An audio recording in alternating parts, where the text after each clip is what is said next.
Après la décision du FMI, les avis d'un économiste.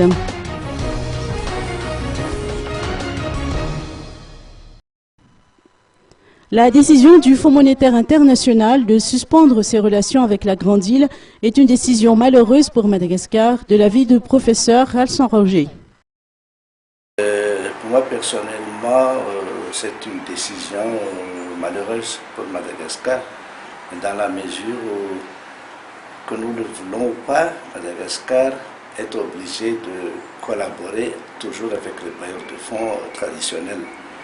Mais je crois que l'essentiel, ce n'est pas de ne pas travailler avec eux, mais plutôt d'avoir un projet de société fiable et qu'on peut donc imposer aux bailleurs de fonds au niveau du financement.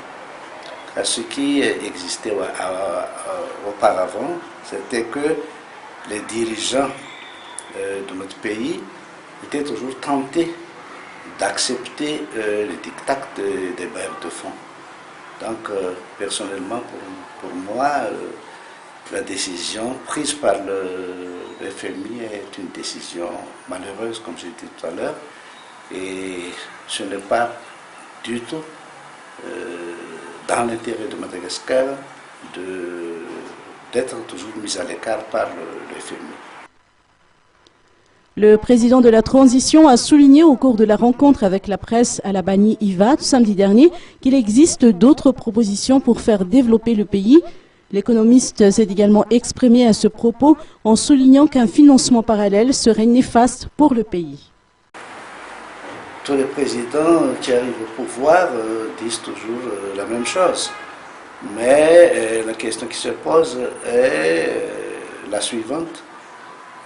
Est-ce que le président a vraiment un projet de société viable? Parce que jusqu'à maintenant, je ne suis pas au courant du projet du président. Donc, s'il a un projet de société, qu'il nous le dise. Et en ce qui concerne le financement de ces projets, est-ce que ce n'est pas un financement parallèle, comme ce qui s'est passé autrefois?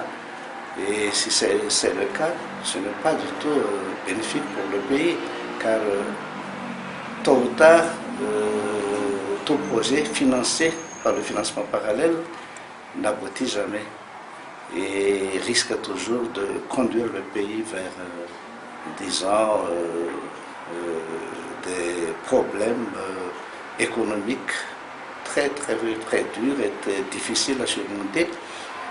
Car Madagascar, actuellement, est en difficulté économique et il est très difficile pour tout dirigeant malgache de prétendre relever d'une manière, disons,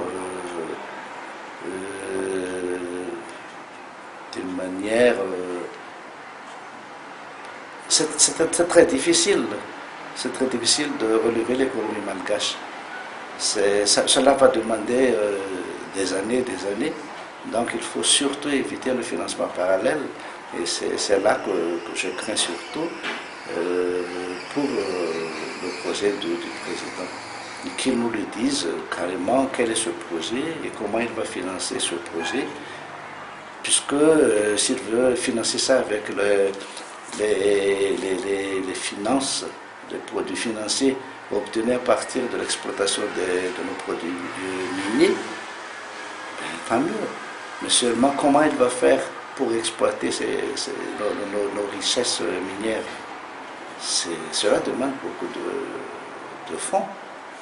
Et ce sont surtout les sociétés étrangères qui ont la possibilité de procéder à ce financement. Donc là déjà le problème se pose et c'est son devoir à lui donc d'expliquer au peuple malgache comment il va mener son projet jusqu'à son terme et comment il va le financer, mais pas par le financement parallèle qui sera néfaste pour le pays.